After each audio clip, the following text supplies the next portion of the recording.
City. This forecast is sponsored by Mid-South Lumber, the best little lumberyard in Panama City. Thank you for tuning into ESPN Northwest Florida. Rely on it. Golf is a game that should be fun, but to have the most fun, you need to play your best. That's where the experts at Golf Plus come in. Their friendly staff will guide you through the buying process, answer all your questions, and can help with any repairs you need along the way. Golf Plus is your custom fitting, club repair, and golf retail shop. Golf Plus staff is non-commissioned and will work with you to find the best product for your game, just like they've been doing since 1988. Golf Plus in Panama City Beach. Fitting, repair, retail. That's Golf Plus. What's in store at our national sales event? A lot.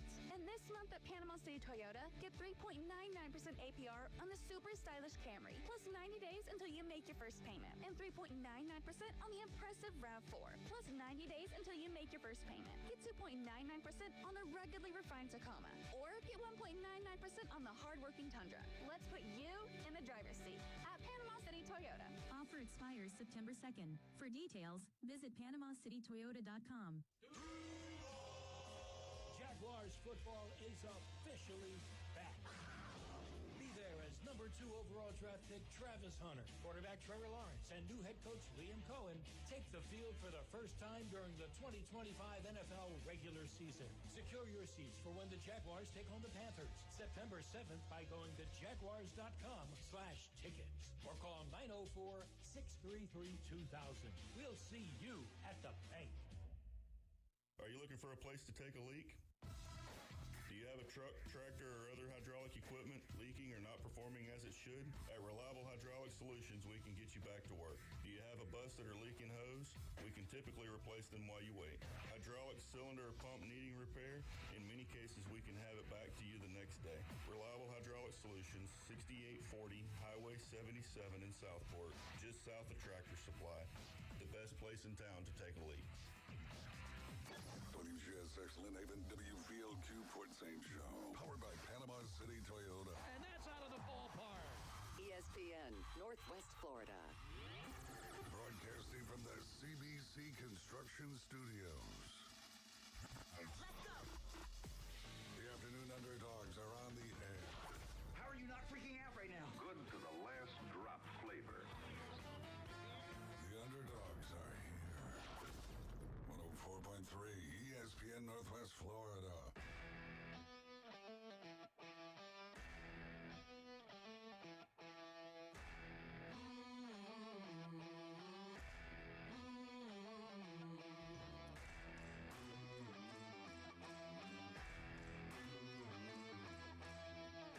And welcome. You are listening to the Afternoon Underdogs. It is about that time, 4 o'clock. On your time watch, whether you wear a watch, whether you look at your phone, it's 4 o'clock. The Afternoon Underdogs are here on 104.3 ESPN Northwest Florida. Don't forget to call the Red 70s phone line, 850-215-6290. We are in the house. It is a beautiful day in Panama City Beach, no matter where you're listening from. Maybe you're in Santa Rosa. Maybe you're in Sandestin. Maybe you're in Destin. Give us a call. Also, we don't want to leave you guys out, but always on Wednesday in the studio, I got my buddy from Tennessee. We still calling him Tennessee, Brandon. How you doing? Balls, baby. Go How you Balls. doing? Doing good, man. Blessed to be back. Thank you. Oh, man, it's so good to have you. And then always on Wednesday, we have LSU Jeff. I'm going to keep you at LSU Jeff. Jeff's got him a girlfriend now, Brandon. So, really? yeah, so he's seeing somebody. So there's I don't see a ring on the finger. There's no local bachelor going on, so we don't have a dating call-in show going on here. So, Jeff, good to have you, man. What's going on? It's going good. Good, man. Good to see you. Every time I think, I remember that it's Brandon. That's his name and all that, because I think, let's go, Brandon. Yeah. Oh, yeah. First time I heard that, I was so confused. Oh, I bet you were. It took me about 3 weeks to get caught up on the whole event. Yeah. Why? Oh, yeah. Why's my name everywhere? I turned my head, breaking my Everybody's like, Brandon, what's up? Famous. And always a fixture of this show in the fishbowl over there is Bone Crusher. Bone Crusher got the breather strips on today, baby. He's ready for some action. What's going on, Bone Crusher? It's my right to breathe right. That's right. That's right. We need to gather those guys for a little sponsorship. Breathe air on the show. Yeah, I mean, athletes wear nose strips. So if I wear a nose strip, I just want to be on my game. I need all my oxygen. I might have to talk. There we go. Yeah. I mean, we got it. We're going to need you here after a while for sure. So did anything happen over the weekend, Brandon, did you do anything fun? We've already talked to Jeff about his weekend. He was just beaching it all the time. So what about you? Man, just avoiding the rain. Worked a little over the weekend, but just dodging all the rain, trying to stay out of all that, catch up around the house. So didn't do too much fun. Nothing worth noting to the good people out there, but just a typical man this weekend, just catching up, doing some yard work, things like that. Oh, yeah. Yeah. No to yard work for me. Yeah, man, it's not fun. No. Do you have a big place as far as No, it's a small place. You know, last night I was trying to kill a snake that's under the shed. You know, a little cottonmouth. You know, got dogs, so you want to make sure that those are out of the yard. Oh, yeah. Very, very, very important. But, yeah. Yeah. What about you, Jeff? You do any yard work? No. I pay HOA for them to do it all. And that's the way I go. I hate HOA. And as I get older, you know, I'm never doing yard work between like 10 and we'll say 2. Yeah. Yeah. Except during the wintertime, you know, obviously. But no, not right now. No. I hate yard work. Bad. Yeah. I know some people love it. Don't get me wrong. I get it. But I just don't love it. I don't like the way I feel after the grass, all the stuff. I have to wear the strips. Yeah. So check this out.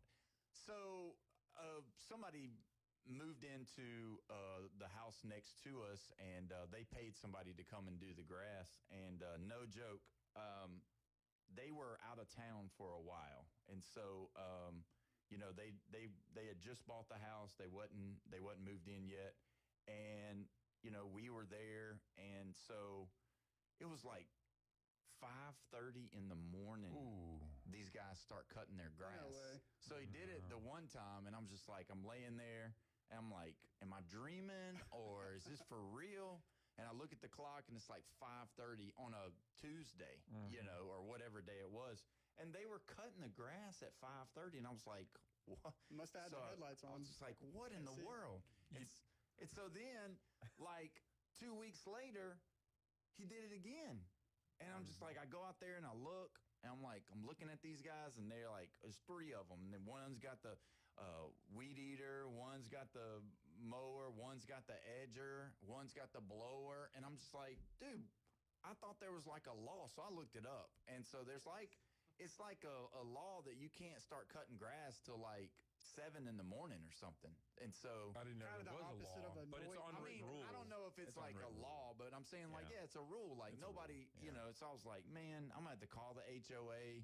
But then graciously the neighbors moved in and they cut their own grass now. So I'm like, when we first met, I was like, I got to tell you this crazy story. I said, you almost got a complaint before you even moved in the house. Yeah. Because that was like miserable. But I was like, gosh, dude, you're cutting grass. I'm trying to sleep. Like, I mean, I can't say I haven't thought about wanting to cut grass that early.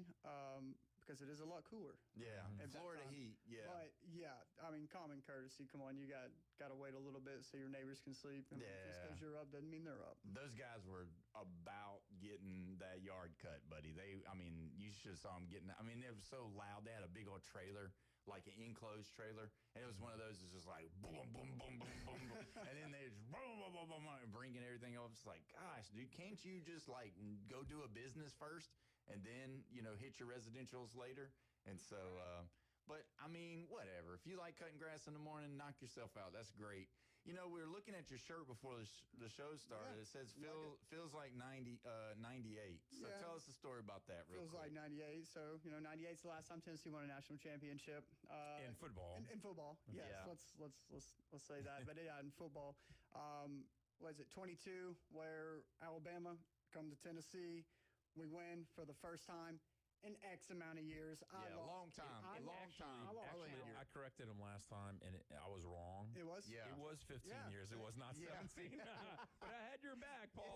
So it definitely was 15. And so I was at the last game. So obviously we play Alabama on the 3rd Saturday of October. Yeah. My birthday is October 24th. There you go. So it happens around my birthday every single year. Sorry about for that. about 15 years.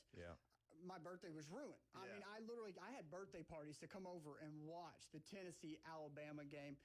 And I went to the Tennessee-Alabama game in 2007 when we won. Yeah. I mean, I got a football. I put the score on it. Still sitting somewhere in my house currently. So we're really good. Hendon Hooker's running the Josh Heupel offense in 22. And, I mean, we're electric, man. I'm thinking this could be the year. Why not? Yeah. So, obviously, the hype around feeling like 98 was something that kind of a saying around the Tennessee fan base, around campus and everything as such. So, I told Dad, I was like, hey, we got to go to this game. I said the last time we went to a game, we ended up upsetting them and winning. Tickets were outrageous. We bought them 3 days before. Not even going to tell you what I spent on them. But I will tell you it was worth every dime. Oh, yeah. Went to the game. Everybody knows. I mean, Hendon scored 52, 49, Hendon field goal, back and forth.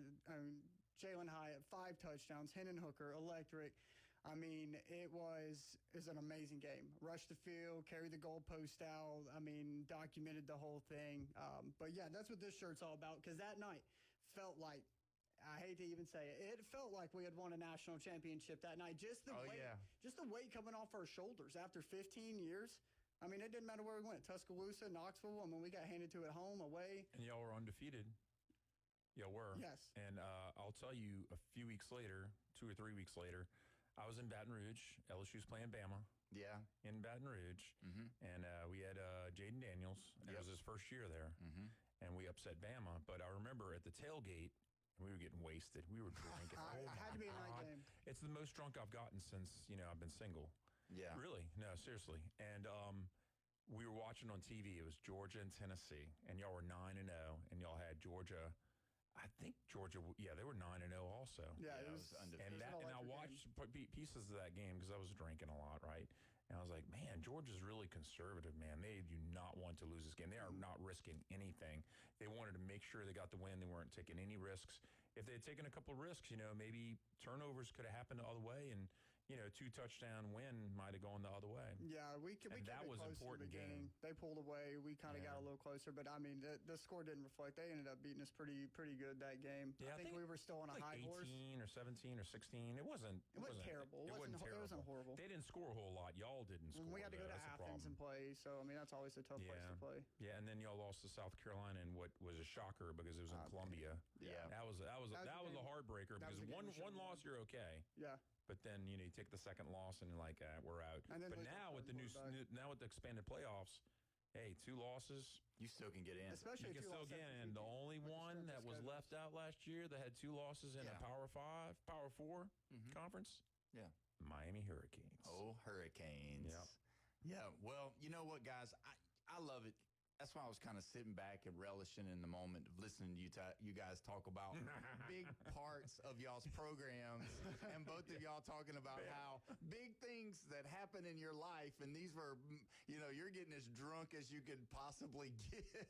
Before the game. Hold on. And you're carrying out goalposts into the river. I mean, just to beat Alabama in the regular season. As an Alabama fan, I feel really good. I'd love to just, while y'all were talking, I wanted to come around the table and just kind of give you guys a hug. It's like, Daddy, sometimes it's okay to allow you guys to win every once in a while to make your program feel really good. You know what I mean? Now, their river's next to the stadium.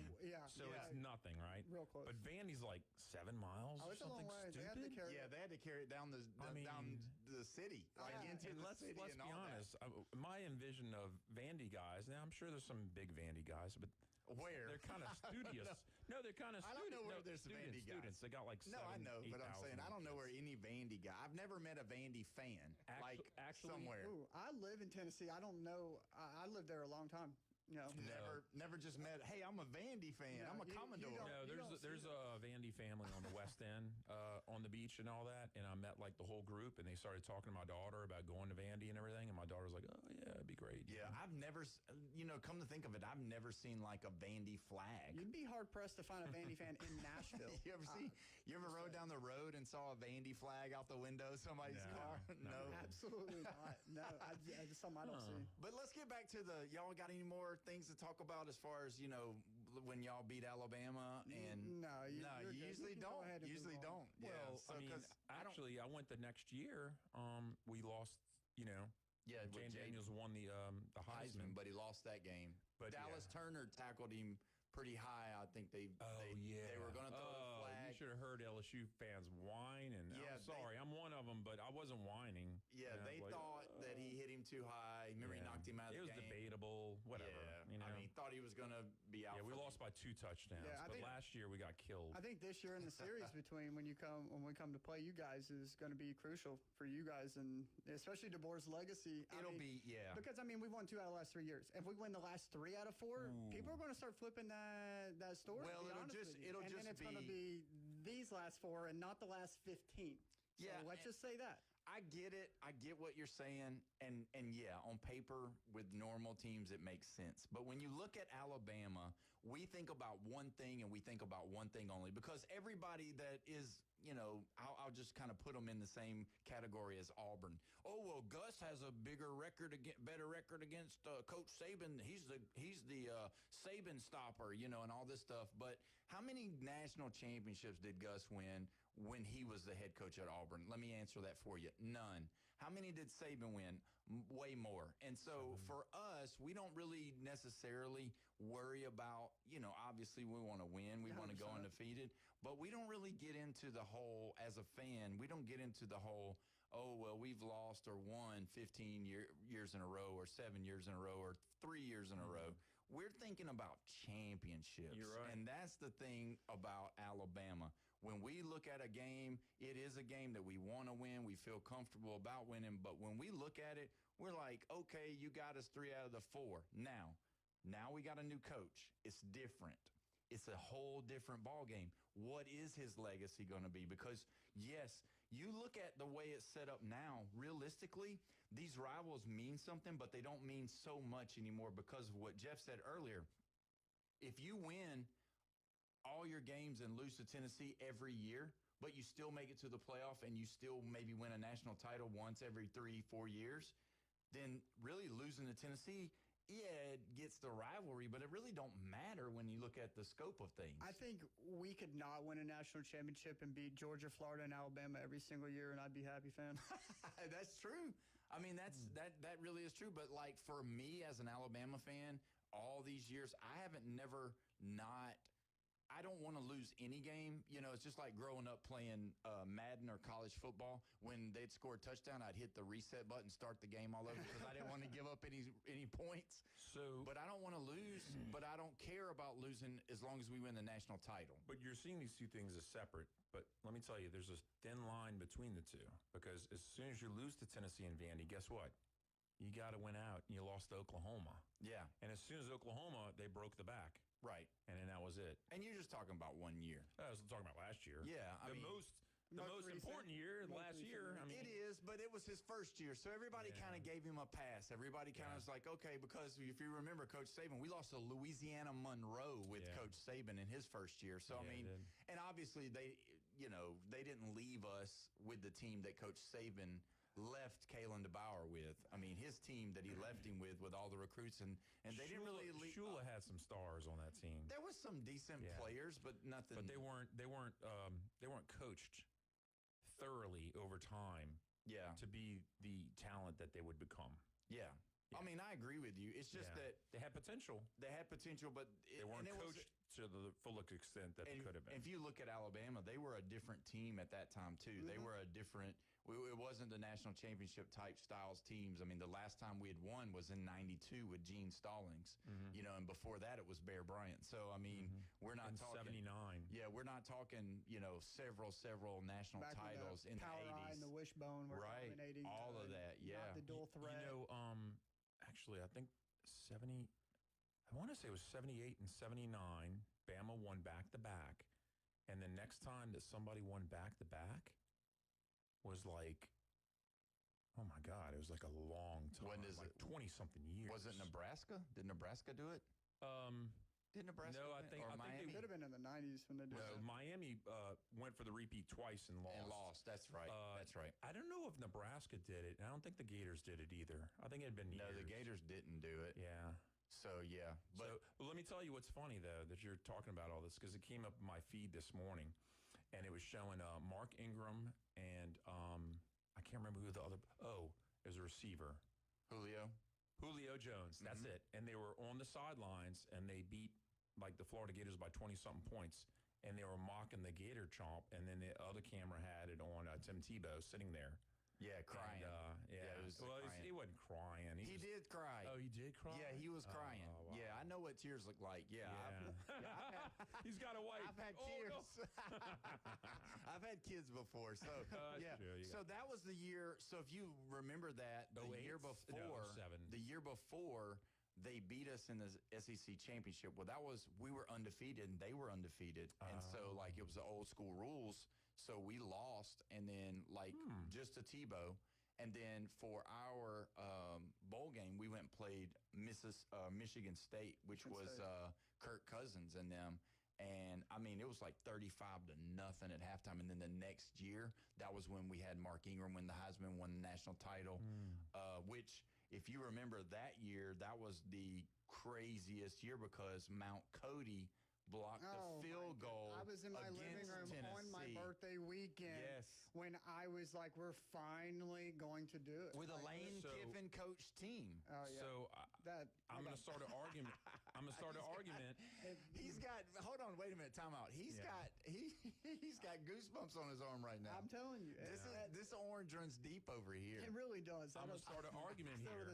I'm going to start an argument here. Okay. And somebody can call in if they want to argue. I'm sure there's some Bama fans that won't like this comment, but there should have been a flag called on that play. Took his helmet off.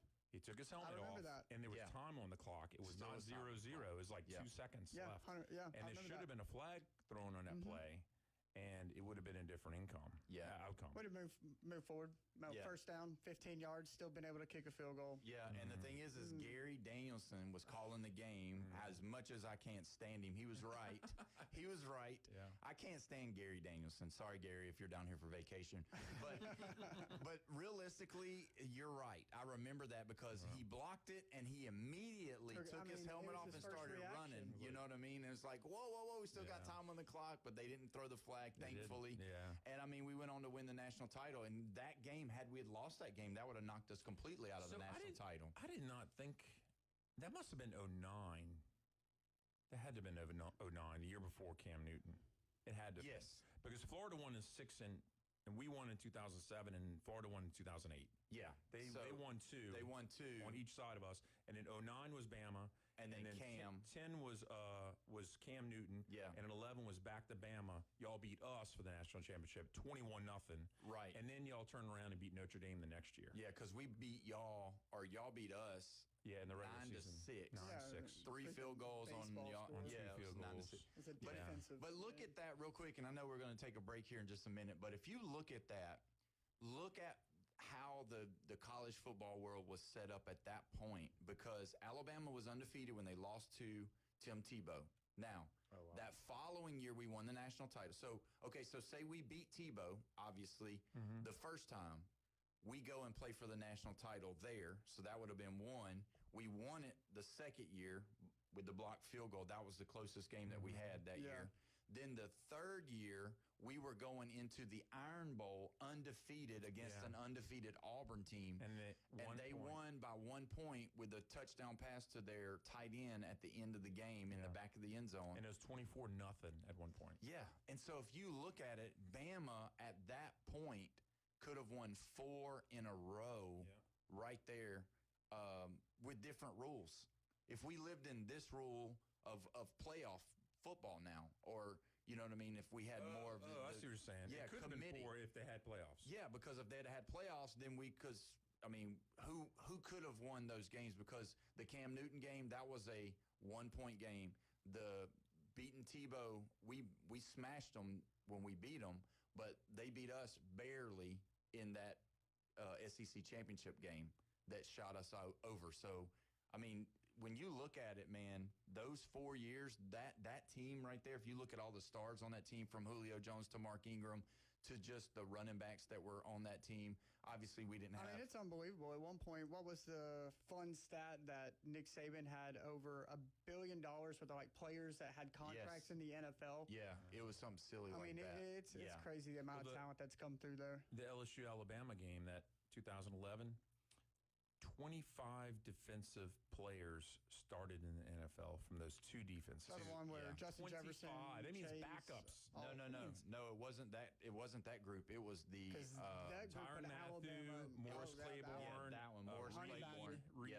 That was our three defensive backs. We had three defensive backs who were NFL. like all pros. Yeah. You know. And then other than that, though, y'all had a ton.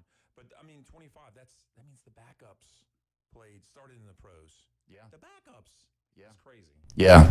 So, I mean, if you look at it, I mean, and yeah, I'm a homer all the way through Alabama. But if you look at what he did there, and we were able to witness it, with the NIL, with the way college football is more of a free agency market now. Really is. You probably will never see a span of football like you saw at the University of Alabama during that time because of just all of the players, all of the close games, and the one game every year that we would lose that would knock us out of playing for the national title. And it's just, I don't think you'll ever see anything like that again. And I'm just thankful that we all got to see it because that was a crazy, spread that he did. You know what I just thought about? 2013, the kick six. Yeah. Could have been 5 in a row. Yeah. You're 2 games from winning 5 in a row. Yeah. That's the thing. And so, winning, some of us are very thankful you didn't. winning begets winning, though, because if a guy now like Nick Saban, who's an icon and a legend now, if he tells you the 2 things you want to hear, hey, you want to play for a national championship? Yeah. And then the other thing is, hey, you want to make it to the NFL?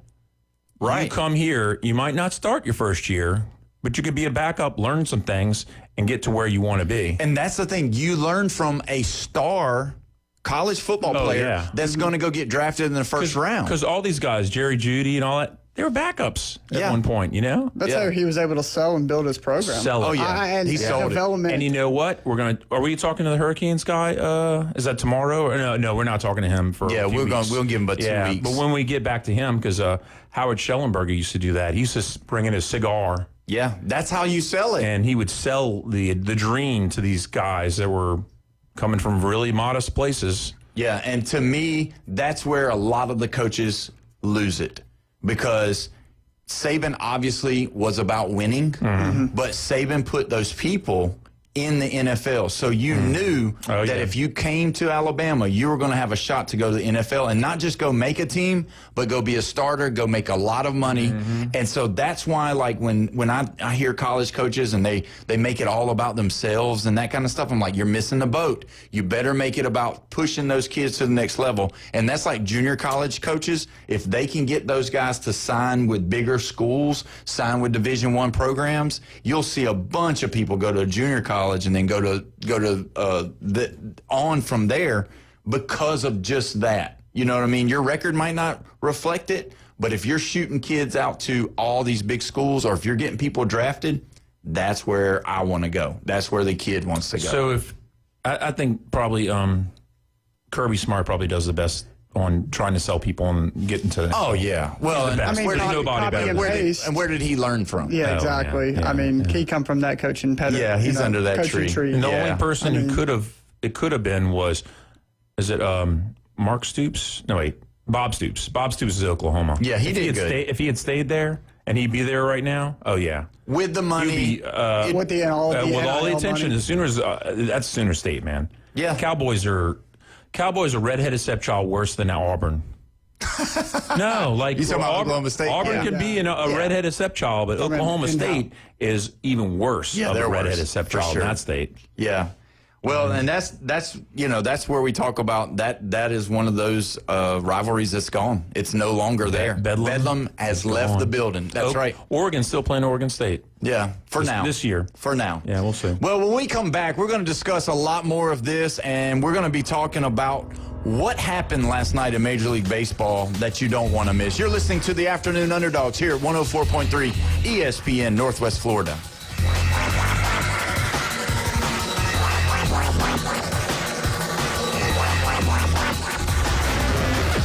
The Red 70s studio line is now open. 850-215-6290. But weather in the Panhandle never stops. Turn to 104.3 ESPN Northwest Florida. This is Joanna with your latest forecast. Up to the minute weather reports all day long. A chance of thunderstorms and moderate rain. In-depth storm coverage. Winter Storm Enzo. And breaking weather as it happens. Hurricane Helene. ESPN Northwest Florida. We do have a tropical storm warning. Rely on it. Good afternoon. This is Joanna on ESPN Northwest Florida with Wednesday's weather forecast. Likely thunderstorms and partly cloudy the rest of the day with temps near 86 and a wind 13 to 17 miles per hour. Possible thunderstorms and mostly clear skies tonight and a temperature of 82. About the same tomorrow around 88 with a mixture of mostly sunshine and a possibility of thunderstorms. A likelihood of thunderstorms Friday and hot around 90. This forecast is sponsored by Mid-South Lumber, the best little lumber yard in Panama City. Thank you for tuning into ESPN Northwest Florida. Rely on it. With over 65 years of combined experience, Instant Replay Sports Cards is happy to help you take your collection to the next level. They carry all the new hobby boxes, signed memorabilia, and supplies. New and vintage cards and Pokemon. They sell and trade cards and are always looking to buy. They're an authorized source for Topps, Panini, Upper Deck, and Leaf cards. Instant Replay Sports Cards is open 7 days a week at 752 West 23rd Street, down from Academy Sports. It can always be reached at InstantReplaySportsCards.com. Americans may not agree on much, but we agree on Social Security. We all pay in. It ought to be there when we need it. Social Security could face a funding gap in less than a decade, and I don't want to see a pay cut. I'm with AARP in the fight to protect the Social Security we earned. Pledge to protect Social Security at aarp.org/weearnedit. That's aarp.org/weearnedit. Paid for by AARP. Every game matters, so don't miss a moment this summer as the Braves try to battle back in the standings. Curveball swung on, belted, deep left field. Gone! Ronald Acuna Jr. 5-1 Atlanta. Tonight, be here for another big division battle from Citi Field in New York as the Braves face off against Pete Alonso and the New York Mets. Braves taking on the Mets in New York. Pre-game 6 o'clock, first pitch 6:10. Your home for the Braves on the Gulf Coast, ESPN Northwest Florida. If you build it, they will come. We're live from the CBC Construction Studios. The next evolution in sports talk radio. It's the Afternoon Underdogs. 5, 4, 3, 2, 1. Make it so. 104.3 ESPN Northwest Florida. Oh, man. Welcome back. You're listening to the Afternoon Underdogs with Paul Wilson here on 104.3 ESPN Northwest Florida. Don't forget, you can call, you can text the Red 7T's phone line, 850-215-6290. I'm sure there's some people out there that want to talk about some of the things that Tennessee Brandon and LSU Jeff's been talking about my Crimson Tide, throwing them down a little bit, but giving them a little bit of love. You know, I just had the greatest time of my life. That was probably one of the best segments, hearing you guys just talk about that was big-time things for y'all's programs to move y'all ahead is to beat my Alabama Crimson Tide, because it doesn't happen very often, and I love it, and we can talk more about it. But we're going to pivot, and we're going to talk about the Major League Baseball last night. We're looking at the Braves, and we're not looking at much because last night they lost 13-5 to the Mets, which is crazy because the Mets have been on a slide. They've been terrible. They haven't been good, but now comes in the Braves, and now they're looking like garbage all over again, the Braves, I'm saying. And the Mets look like a team that's headed for the playoffs. So what was crazy about last night is that they had to come on the screen out in center field and apologize to the fans. I don't know if you saw it or not. They hit so many home runs last night, they had to tell the fans, I'm sorry, but we've ran out of fireworks. So when they hit another home run, that means that no more fireworks. You just got to clap for them, you know, because they like to hit the home runs. And so last night for the Braves just was one of those nights. It's just a terrible night. Spencer Strider on the mound and does what Spencer Strider, 2025 Spencer Strider, has done for most of this year. Brandon, you're a Braves fan. We've watched them not play very good this year. I'm a Braves fan. It's been terrible to watch at times. Horrible to watch when Spencer Strider is pitching. And I know a lot of people are giving him some slack, and maybe you will, but I'll give you my take on it. He come back from injury. Obviously, he's lost a lot of velocity on his fastball. He's throwing his slider more than he's ever thrown it before, and he just can't blow the ball by batters anymore like he used to be able to. And to me, I don't know if this is something that's going to last or if it's something that's going to kind of, take time to come back from. I know people have said that, oh, well, he's not healthy, he's coming back from an injury. That's hogwash. And let me tell you why. Because they're not going to allow him to come out there and not be ready. They're not going to play him hurt.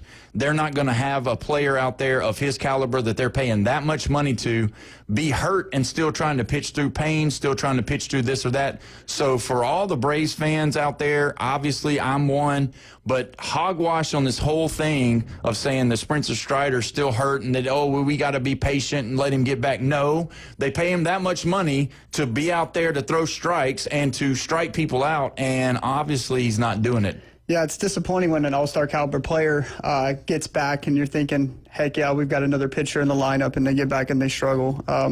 Unlike you, I don't necessarily put that too much on him. I mean, he is coming back from an injury, and you can't expect these guys to get back and be 100%. Even though doctors and other affiliates may say he's 100%, you got to think about it. I mean, I played sports a long time, never on the professional level, but sports is 50% mental. Yeah. So, I mean, if he's struggling, I put a lot on management. I mean, if you're noticing it, you can't just keep throwing him out there until you see something that's going to differentiate what you're seeing on the game field.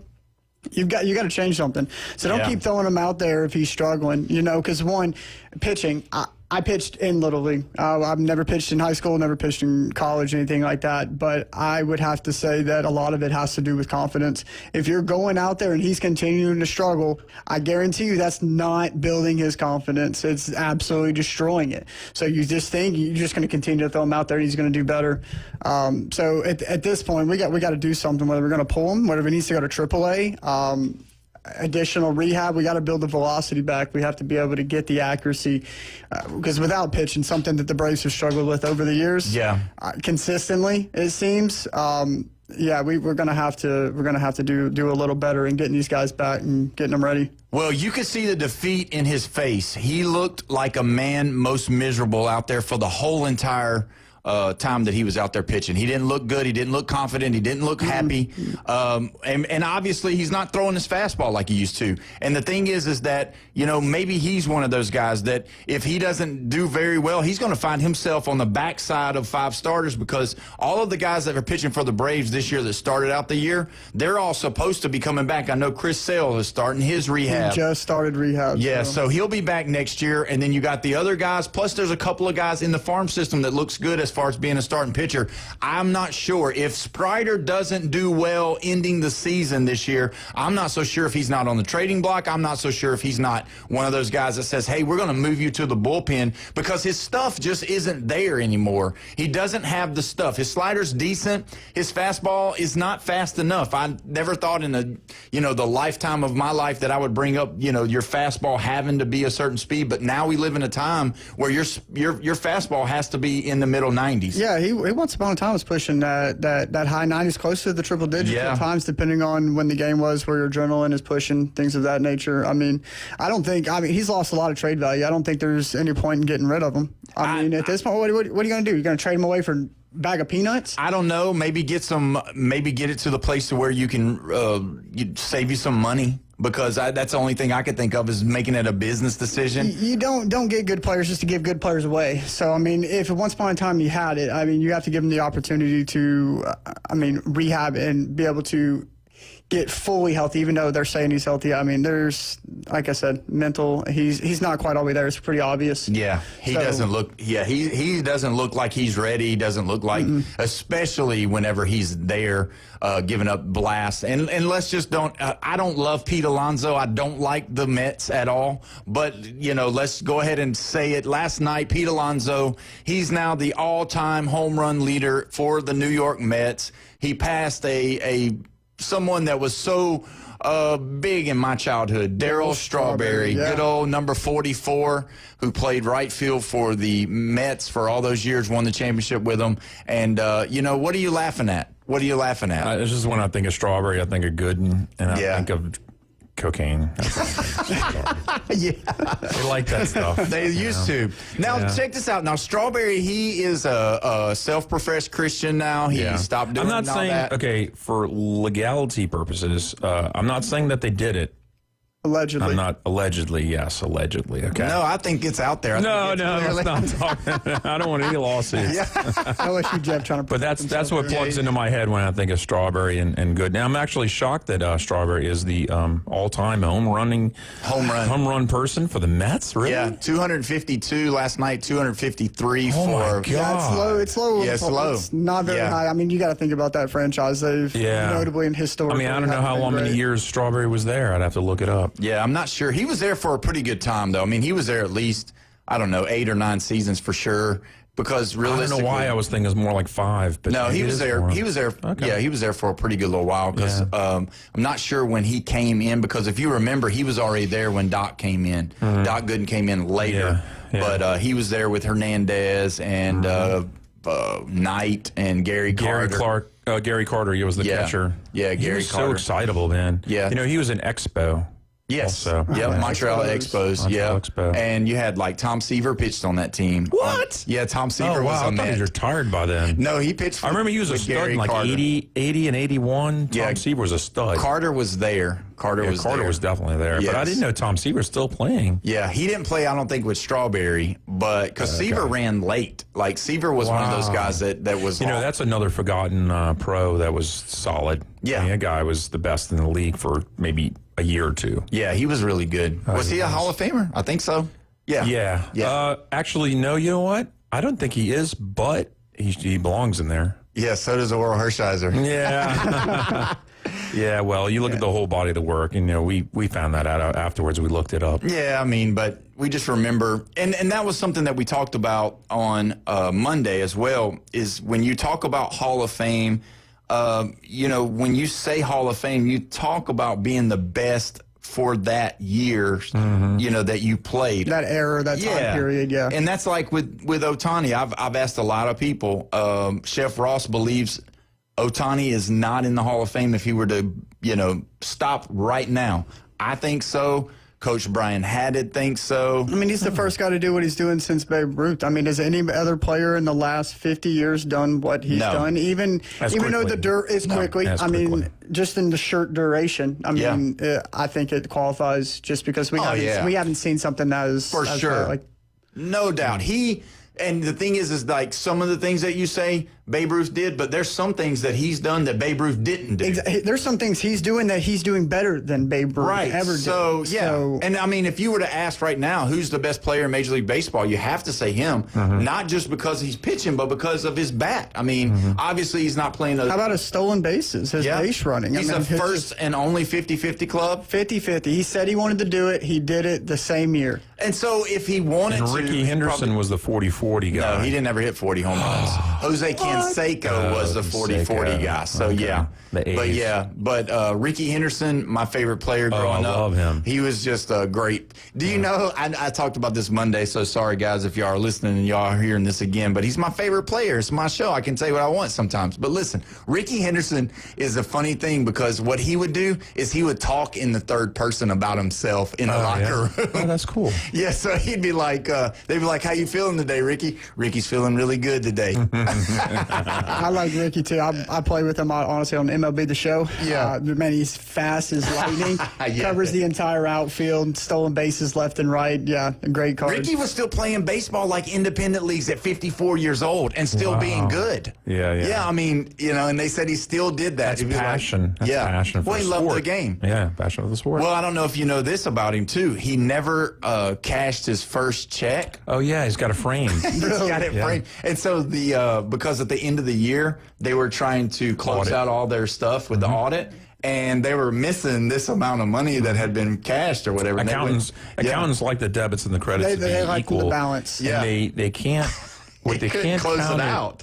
They can close it out. Anybody It's just know how much it was unbalanced. for? I don't remember, but it's his It first. was a few thousand. Yeah. So, but yeah, Ricky had it on his wall and framed and never cashed it. And so still didn't cash it. So I don't know how that worked for the accountants, but they write it off as just wrote it off. not bad debts, but as the actual opposite of it. Like an expenditure or something, maybe? No, it's the opposite of that. Okay. Because it works in their favor. Where bad debts is not working. Almost like a credit, like you're buying a gift card or something. Like you've gotten the money, but they haven't spent it yet. Kind of. So they want the credits and the debits to come out and equal zero, and then it just doesn't. And they're like trying to research, audit, and find out, oh, it's this guy. He hasn't cashed a check. Could you please cash your check now? Yeah. So for all of your credit or all of your accounting questions, you may call 850-215-6290. He's now he's going to be called the what are we going? The accountant Jeff. That's what we're going to call you instead of. I actually did date a couple of women that were like, hey, you know a lot about finance and stuff like that. Give me some tips, and I'll be and then like some of it they understood, and then some of it I could tell like they're not getting it. I'm like, let me just take care of that for you. Yeah, there you go. You're doing things about the wrong way. Man. Yeah. So we got an accountant in the building. If you need any questions answered, just give us a call. I'm not doing your taxes. So anyway, last night we can't go on without talking about All Rise. Aaron Judge finally has hit a home run. Number 38 last night. The Yankees won 9-1 over the Twins. The Yankees now are still one game ahead of the Guardians for the wild card, doing well up there without that going on. Let me tell you this, though. One of the greatest things about the Yankees that I think is a great story is Giancarlo Stanton. He's really hitting good, and he's made a place for himself. Now, they moved Aaron Judge to DH, which normally where Giancarlo plays. But because Giancarlo is hitting the ball so well, they had to move him to right field. So tonight, it'll be his third game in a row. He hadn't played for like 10 years in the outfield, but and you think, oh, well, once you play the outfield. No, Major League Baseball is hard to play the outfield. It's hard to play any position. Well, you don't come back the first day, usually, and play at that level that you left it at, right. Especially over that period of time. Of course. But sometimes it's like riding a bike. You do it about 5, 6, 7, 8 times, and it's like, oh, like the light bulb goes off, and then you're like, it is a little bit of muscle memory. But yeah, people get in the groove, and they're like, oh, yeah, I remember doing this, and this is so, oh, yeah, I can do this, and then your confidence level's up there because you've already done in the past. Yeah. So, I mean, yeah. But you know what? Inverse, the Yankees are still worse than the Red Sox and still worse than the Mets, who are their two nemesis. And they're still the 12th best team in the league. Yeah. And we're still talking about them. We're still in the playoffs. Oh, my God. But you know what? I'll bring up another stat for you. For a long time this year, they had the biggest point differential than any other team in the whole entire league. Yeah. They've now dropped down to third. Yeah. The Brewers and the Cubs. Yeah. Both I mean, that's kind of, given. I mean, if you're a 12th best team in record, you shouldn't be in the top 3, though. Yeah. No, you shouldn't. And you're number 3. Yeah. That's pretty impressive. Yeah, it is. So when you win, you win. Yeah. And when you lose, it ain't by a whole lot. No. I'm just saying, I'm not discounting the potential of the Yankees to win at least the first round, if not the second round. Yeah. And because they can score runs. Yeah, they can score runs, and they have good pitching. I mean, they're a good team. Yeah, I'm not saying they're the 12th best team in the league. We'll probably talk but by record, they're the 12th best team. We'll probably talk more about them this week. I mean, we usually do. Well, when we come back, we're going to be discussing a lot more of this. And if you do have any questions for our accountant, Jeff, he'll be back after the break. You're listening to 104.3 ESPN Northwest Florida.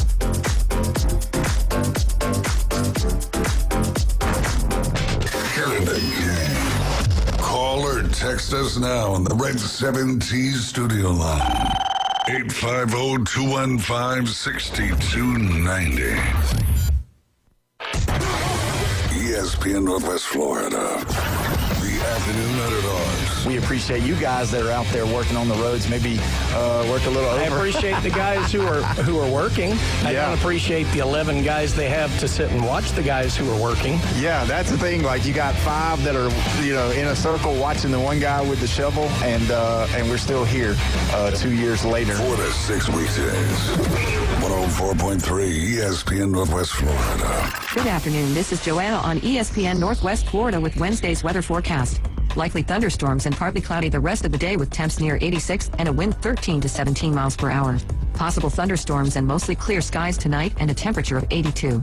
About the same tomorrow, around 88, with a mixture of mostly sunshine and a possibility of thunderstorms. A likelihood of thunderstorms Friday and hot around 90. This forecast is sponsored by Mid-South Lumber, the best little lumber yard in Panama City. Thank you for tuning into ESPN Northwest Florida. Rely on it. Los Rancheros has been doing it right for 20 years. Los Rancheros brings a top-shelf dining experience to you with the opening of their beautiful new building. Watch all college and pro games on Los Rancheros' 14 large-screen TVs with great drink specials daily from 2 to 5 and during all the games. Los Rancheros, the place for live sports and great food on 23rd Street between Jenks and Harrison. When it comes to building smart and roofing right, TK Vandy's is the name you can trust. They're your go-to for general contracting, design, build solutions, and top quality roofing. From concept to completion, they deliver excellence on time and on budget. Whether it's a custom build or a complex renovation, they've got you covered, literally. Call TK Vandy today and build something better together. TK Vandy, built with purpose, roofed with pride. Now, we're live and local inside the CBC Construction Studios. You think you've been on your grind? The 11-year-old cashier at the Gin Gin puts in more hours than you. Do any of you people do any actual work? Just saying. We might need to work on your sales pitch. Less work and more play. All right, show's over. Everybody back to work. Now back to the Afternoon Underdogs, ESPN Northwest Florida. Welcome back. You're listening to the Afternoon Underdogs with Paul Wilson here at 104.3 ESPN Northwest Florida. We're having a great time here in Panama City Beach. We're relaxing. We're in the AC. No rain, no sunshine. We're good here in the big studios of CBC Construction. You know, we could not do all of the things that we do without wonderful sponsors, and one of our great sponsors is with us. Tennessee Brandon here is with Recommended Body Shop. Tell us a little bit about Recommended Body Shop. Yeah, man. My father and I, we own Recommended Collision Center. It's 1329 Jinx Avenue in Panama City, Florida. Man, we do a lot with the automobiles, man, whether it's going to be some sun fade on your vehicle that you need to repaint, whether you accidentally scratched your bumper in your garage, or whether you've gotten into a car accident and you're needing to use your insurance and pay that deductible. Man, just come by and see me. I'd be more than happy to take care of you. We're family owned. We want to treat you like family as well. So if you come by, we can take care of you. We'll write you an estimate, put you on the schedule, and make sure we get your car back to the original state it was before that little accident. Yeah, we had a little bit of a discussion yesterday, me and Jeff, about it. And we were talking about, and sorry for calling it Recommended Body Shop, by the way. Yeah, Body Shop, Collision Center. Sorry, I missed that one. Yeah, Recommended Body Shop. It sounds like you're under a shade tree, but you're not, right? There's no shade over there. No shade over there, man. So it's Recommended Collision Center.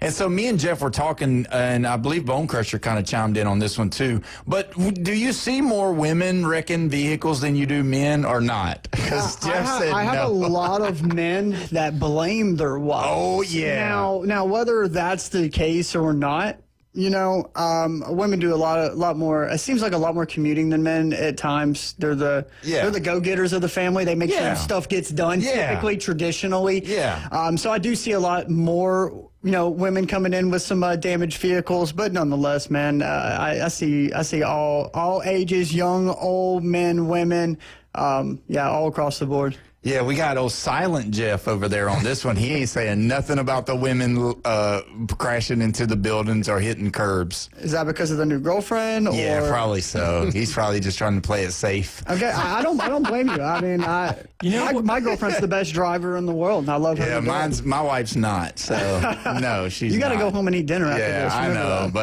but I might be coming to see you because you probably scratched something on the way home from taking the kids from school. You know what it makes a smart man? Tell us. It's not that he knows what or when to say something, but he knows when to shut the heck up.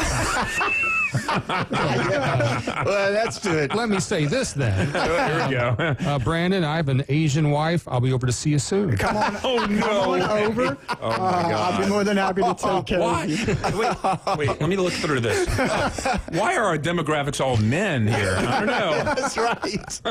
No, but I understand where you're coming from, Bone Crusher. You come see me, man. I'll make sure to give you that loyalty customer She's discount. Filipina. Yeah. Mabuhay Filipinos. Love Manny Pacquiao. Oh, yeah. Thank you. Well, and that's good. No, I don't know if you've ever seen this, but I've seen this. I was in it wasn't a body shop. It was like just a regular repair place and all that. And the guy was dumbing down. He was mansplaining to the